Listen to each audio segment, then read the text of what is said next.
Judgment Day 7. The arguments of parties on Zhanaozen trial are currently underway. Copper strike. The protest of workers from the depths of Zhezkazgan copper mines.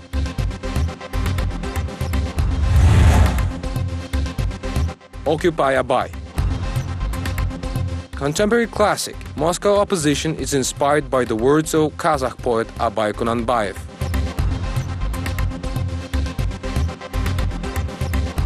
You're watching Vlast KZ on KpLus. We review the highlights, trends and personalities of the past week. Abay Kunanbayev has become a hero of our time. Abay is a knowledge Almaty, and since recently, even in Moscow, Russia. His poetry recitals were held on Chistые prudy, proving that the poet's words of edification are still relevant in today's society. Kharasöz in Kazakh literally translates to black words in English, standing for the prose of life without poeticized objective reality, simple truth without sublime deception. The 19th century steppe philosopher's words of edification became edification tweets last week. Abay Kunanbayev's quotes were spread across the web and examined for hidden meaning by those in need of inspiration. His third word has become especially popular.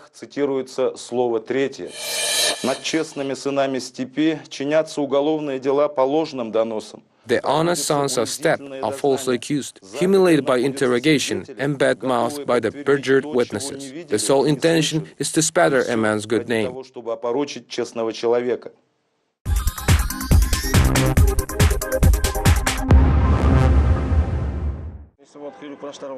Hasan Juysekenov is the only victim who has direct evidence against the 5 policemen on trial. The evidence in question is the bullet. Hasan, with his own hands, removed the bullet from the body of his killed son, Atabergen Juysekenov. Forensic reports showed that the bullet was fired from a 1953 Makarov pistol belonging to Major Erlan Bakitkalıoğlu, the first deputy head of Zhanaozen police.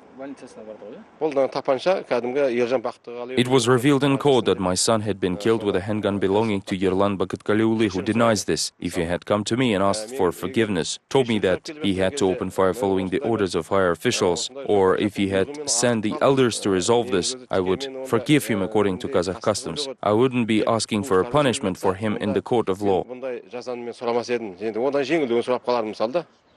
Fellow policemen also testified in court this week. Lieutenant Colonel Multikov was also present at the hearing among other witnesses. The defendants recognized Multikov earlier during the trial of oil workers who claimed he was the one who was shouting open fire on my command. Who gave the order to form a column? I don't know. Did you see the video of the police forming a column? Yes, I did. Didn't you see who was in charge of forming a column? Utygaliyev, the deputy head of regional DIA, Multikov and Kozhaev. Was there a debrief? Yes, there was. Who was in charge? Kozhaev, Bakitkalıoğlu, Utygaliyev was speaking on a cell phone with someone. After that, he ordered to shoot below the waist in case of a live threat. During the break, the defendants noted that policemen gave curt answers while the judge and prosecutors prevent the attorneys from asking questions. First of all, I want to ask a question. What is the intended use of AK-47 and when should it be fired? But they don't let me ask that. Nurlubek Nurgaliyev was wounded in the chin and the bullet went as far as his shoulder. His left hand hasn't recovered after the surgery still. The bullet went into my chin and then shoulder. It was removed in Sirganov clinic, but I think my tendon has been damaged. My hand is not functioning now. I can reach my neck with my right hand, but I can't touch it with my left. Nurgaliyev's question on why he was shot from the AK-47 has not been answered, just like most questions by victims' attorneys. Did you get armed in the state DIA and then went to the square? I had service weapons on me. Was the service weapon an assault rifle or a pistol? It was a Makarov pistol issued 10 days before the events. Why was it issued 10 days earlier? No answer. Your position does not entitle you to carry arms. Who gave you the order to arm? No answer. Can you arm without orders?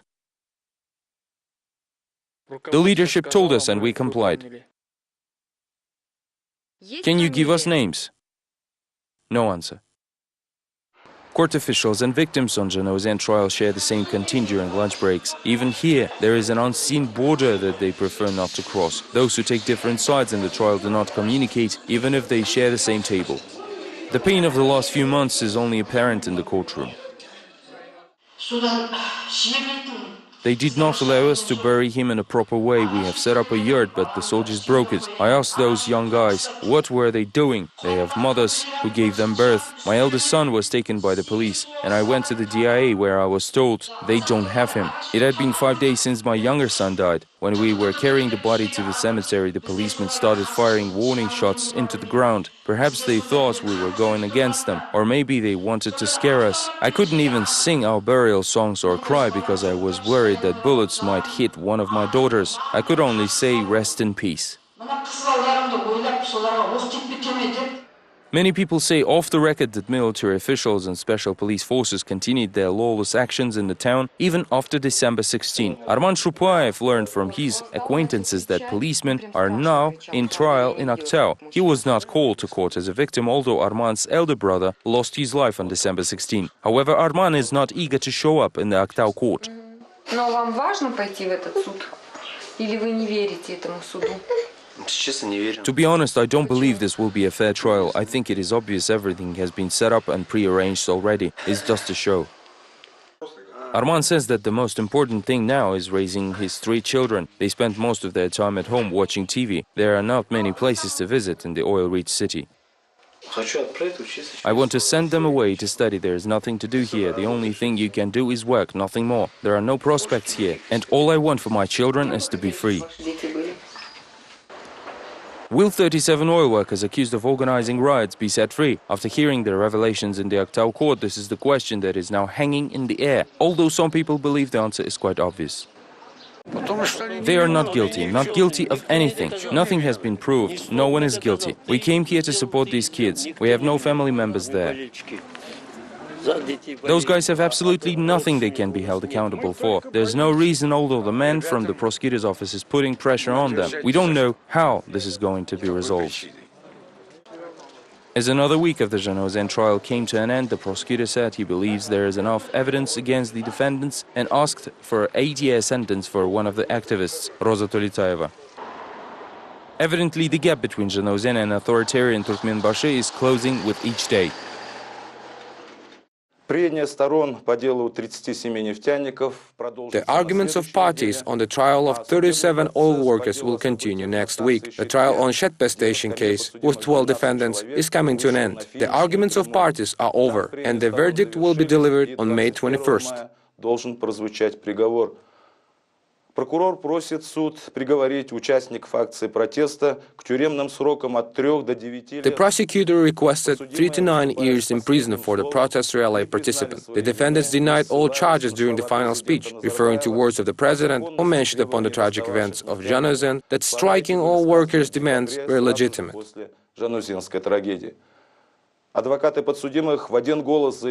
Attorneys of the defendants say there are political motives behind the criminal case and Shetpe station trial, and the political involvement in all court proceedings in Aktau minimize the chances for a fair trial.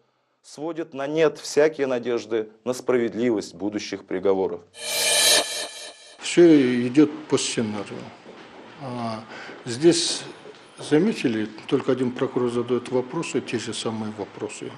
Everything is staged. Did you notice only one prosecutor is asking the same questions and giving the same answers? There is no difference. It's staged. Different questions should have been posed to have a detailed image of the scene. Who, when, and where this person was standing at the time of the crime. It's important because 16 people died, and this is a tragedy. After all, it's a crime, and it's not just a crime committed by some individuals, but a crime committed by a government against its citizens.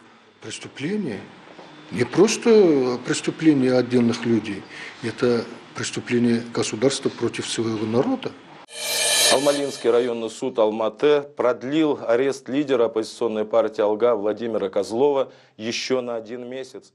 Almala District Court in Almaty extended the arrest of the leader of Alga opposition party, Vladimir Kozlov, by another month. The politician was arrested on January 23rd and charged with incitement of social hatred. Thus, the criminal investigation in Kozlov's custody was extended until June 23rd. Yet another court proceeding will be launched against Kozlov, Sapargali, the Striking All Workers activist Amirova, theater director Atabayev and politician Mamayev, all charged with incitement of social hatred. Разжигание социальной розни. Еще одна максима Атабаева в тему. Another relevant quote by Abai: "One is seeking shelter from punishment and has to ask for help from scoundrels. He betrays his honor. If one refuses to kneel before them, he will be unjustly convicted and suffer his entire life." Терпеть лишения и невзгоды, не находя в жизни достойного места и дела. Next on Vlast KZ. Copper strike. The protest of workers from the depths of Zhezkazgan copper mines.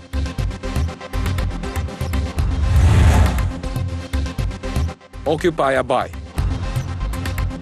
Contemporary classic, Moscow opposition is inspired by the words of Kazakh poet Abai Kunanbayev.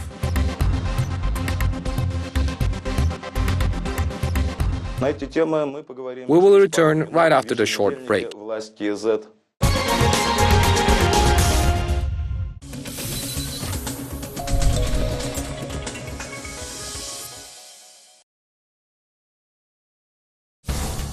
Главные события в Казахстане. Достоверные факты. Эксклюзивные комментарии.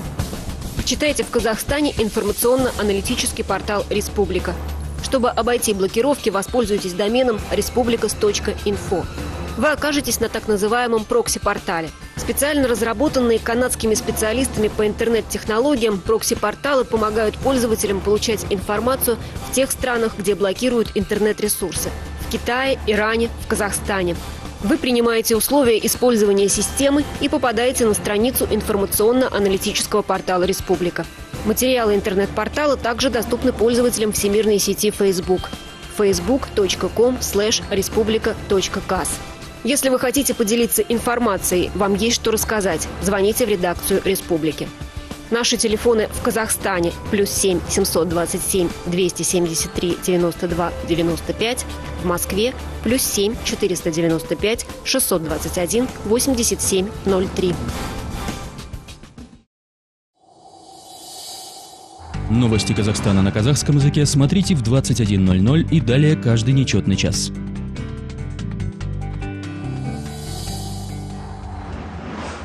Новости Казахстана на русском языке в 22:00 и далее каждый четный час.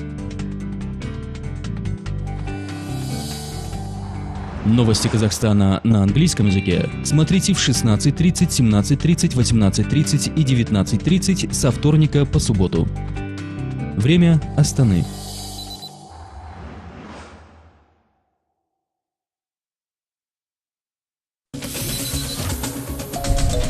Изготовление и размещение рекламы на канале KplusTV.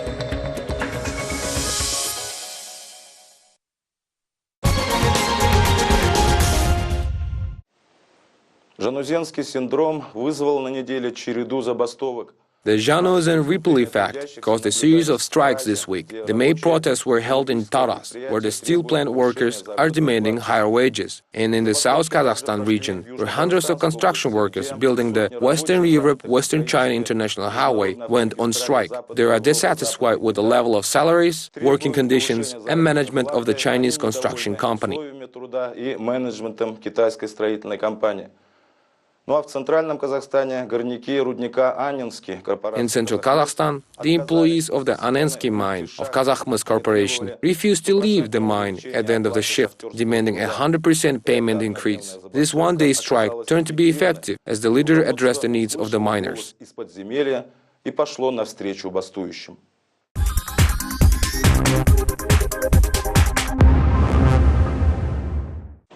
Nikolai Pilipyak arrived in Zhezkazgan 40 years ago on career assignment from the university. In Soviet times, the miner's profession used to be well paid and respected, and Pilipyak considered working for about 6 years before retiring. But mines are addicting, says Nikolai, who went all the way from apprentice hewer to site supervisor and mine foreman.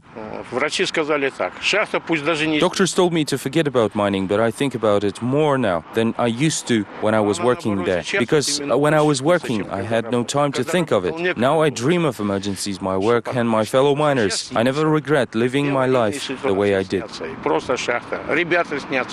Pilipyak left the mine due to health issues a year ago. He earns $155 a month, while the disability allowance is even less. And that is why Nikolai just hopes to retire altogether as soon as possible. The mine foreman says there are many people like him, and this is the admission of the state officials. The retirement age for mine workers should be reduced by a minimum of 5 years. We had been working hard, sometimes 24/7 when I was a mine foreman. I spent days underground up to my knees in water, and sometimes water reached as high as my waist. Mines are shown in a nice way only for the ministers and prime ministers who come to visit. But sometimes even the iron patience of mine workers can run out. On May 6, the night shift team of the Anensky mine refused to return to the surface. 98 workers said they would remain in the mine until their salaries demands are met. The next day, employees of nearby mines also joined the strike. They met in the underground tunnels to support their colleagues from Anensky. In the meantime, a crowd of 1,000 mine workers gathered near the mines. Employees refused to leave the mine even after local authorities and prosecutors threatened them with reprimands for the unsanctioned strikes. While waiting for Eduard Agay, the head of the corporation, workers started compiling lists of delegates from each of the striking mines. At least 5 of us will speak to him to make sure he remembers everything. The unprecedented strike involving a great number of miners forced Kazakhmys CEO Eduard Agay to personally visit Zhezkazgan. After listening to the strikers, he took a 2-hour break to consider the options and then agreed to satisfy employees' demands. I have increased your wages by 100%. Now you need to fulfill my conditions. People underground should come to the surface immediately. Every mine worker must sign an agreement that we have reached just now. This will form the basis for our new collective agreement. Agay identified the strike a labor dispute and promised not to persecute the activists. Although mine workers do not agree that their action was spontaneous, they have repeatedly put their problems on the agenda, although the management turned a blind eye until an actual protest was initiated. This is not a spur-of-the-moment decision to organize a strike. The meeting was held in December and it was promised that our wages will be increased. Then January, February and March passed, but nothing happened. Later we told that we had to pass the accreditation tests, but wages were never increased again. The money we earn is not enough for a living. People working in mines earn up to $600. This money can be earned on the surface nowadays, but mine workers have no other jobs. We can't do anything else but work underground. The end agreement fulfilled almost all the requirements of the workers, although with some amendments which went unnoticed due to victory rejoicing. In particular, a 100% sick leave and bonuses for fulfilling the plan were rejected. Nevertheless, employees will enjoy increased wages already in July. However, it is expected that food prices will rise following the salary increase. Other employees of the corporation, for instance, Zhezkazgan heating plant staff, have also decided to go on strike following the example of mine workers. The 30% increase is ridiculous. They added about $60 to our salaries. How can one live on that? The prices for bread, electricity, other utility prices have all gone up. How can we survive and what should we do?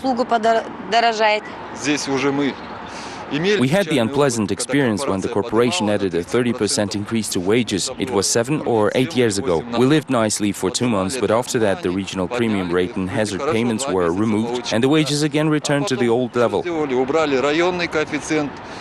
On Thursday, the initiative group from heating plant came to the building of Kazakhmys in order to submit their demands and request a meeting with the management. We are the workers of Zhezkazgan heating plant and we personally want to hand in a letter to Mr. Aglov. Could you tell him that we are waiting for him downstairs? After a half-an-hour wait and an emergency meeting in Kazakhmys, Zhazlan Yarashiyev, the head of security, came down to the workers to inform them that all of the senior managements were in Astana. He proposed to personally accept the workers' letters. Aglov is not here. Despite what you were told, he is waiting for a new appointment. Akhmetov is not here yet. He is in Astana. The secretary might have told you he is at the meeting, but I'm not lying. He is not hiding from you. If you want, I can send a secretary who will accept your letter.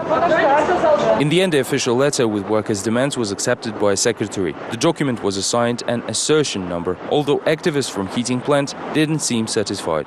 They must be afraid of the problems and all of the noise it might cause. They thought that we would be silent, but people will speak their minds. We will keep coming here every day if we need to and if no one hears us out. The workers want to go further and organize a rally if our demands are not met and our guy refuses to come and speak with Kazakhmys workers. The people want to take to the streets and organize a rally, and we will support them as well. The next day, the activists faced problems. The workshop chief called the workers one by one in his office and reprimanded for distracting the company's management with their issues. He was shouting at me, raised his voice, said that a guy called our director and ordered to fire those who had signed the petition. My father was sitting next to the chief, who told him I was a real pain in the backside and he regretted hiring me. Rally is not the only thing we will resort to if our demands are not met. We will go to Astana and hand our letter to Nazarbayev's administration. We think he is not aware of the problems we face. They all stay here in the town and within Kazakhmys Corporation. No one outside the region is aware of the problems we face here.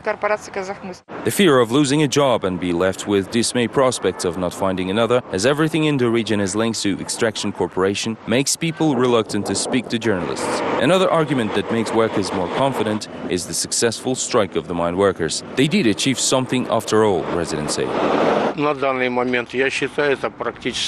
I think this is like death. We will go back to 1993 when the winter was cold and people had to break their fences in order to heat houses and cook food. There are no other industrial companies here. Everything is linked back to the corporation.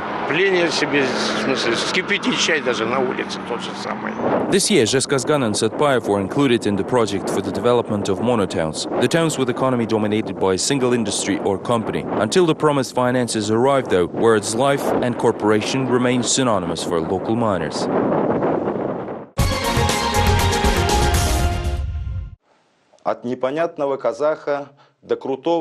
From an unknown Kazakh to a cool fellow and to men of ours, Kazakh philosopher Abay Kunanbayev has entered the minds of Moscow residents and participants of the dissenters' march. They happened to choose Abay's monument across Kazakhstan embassy on Чистые пруды as their campsite.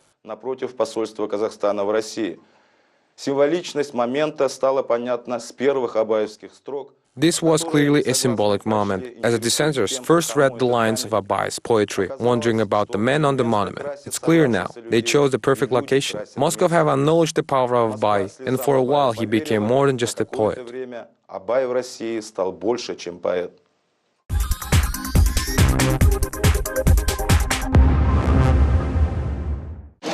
Help yourself to some Kazakh barsaks. Fresh fried dough, barsaks on Чистые пруды. On Saturday, Timur ordered barsaks at the Kazakh embassy's restaurant and brought them to the demonstrators' camp. 2 large bags with 5 kilos worth of barsaks. It's quite a bit considering that they are light and fluffy. Is it true that the opposition in Almaty is also gathering near Abay's monument? Yes, they are trying to. Anything Kazakh generates genuine interest now. After opposition protesters set camp next to the monument of a poet labeled unknown by blogger Alexei Navalny, hashtag Occupy Abay managed to become a top trend on Russian Twitter in just a couple of days. Thus, Abay Kunanbayev became a symbol of Russia's protest. By the way, all jokes aside, Abay was a cool fellow. I believe Nazarbayev is also concerned that Abay became a symbol of protest. To gather here is to troll Nazarbayev in a subtle way. What do you mean there is no opposition leader? What about old man Abay? Perhaps the great Kazakh poet Abay, sitting as a monument at Чистые пруды, is bloody amazed and confused about the crowds of crazy people gathering around him for days. Peaceful rally participants take good care of Abay's monument, cleaning it from bird droppings and using Kazakh philosophers' words of wisdom as quotes. A worthy mind works for the sake of mankind. Only the mediocre mind surrenders to fate. For the third day, hundreds have been gathering at the spontaneous camp. In the evenings, the area is extremely crowded. In fact, these are all decent people. I don't want anyone to tell me or my family where to go, what to do, how to behave, which restaurants to attend in my own city. This is our city. We live here, and we walk where we want to. People demonstrate to each other and everyone who films them that they all disagree with everything that happens, that they consider these authorities illegal and illegitimate. This bulletin board is for anyone to write anything they want. Sasha, a former student, is in charge of leisure activities within the action group. One lecture and 2 assemblies are on today's agenda. We have neither organizers nor leaders. We are one community, one group, the members of which act together. Everyone chips in for food and drinks. All coordination is carried via Twitter. People are allowed to play games and sing songs, but it is strictly prohibited to consume alcoholic beverages, litter, and make noise after 11 p.m. There is even a security service. Particularly hot political debates are cooled off by a unit of guards. Human dignity is defined by how one achieves his goal, and not by the fact whether it is achieved or not.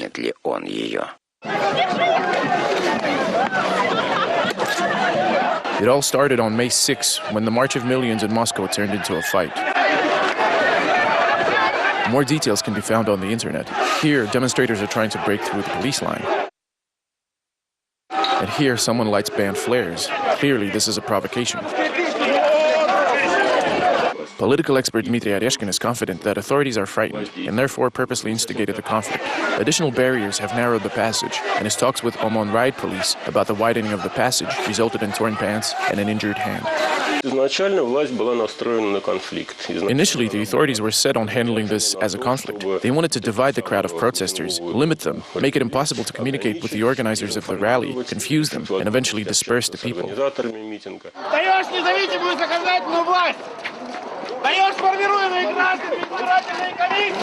festivities for Putin's inauguration began in Moscow on May 7th. Now it's a new form of street protests. While one part of the city was cleared of people, another one was full of outraged citizens playing a game of tag with Omon policemen who didn't have enough paddy wagons.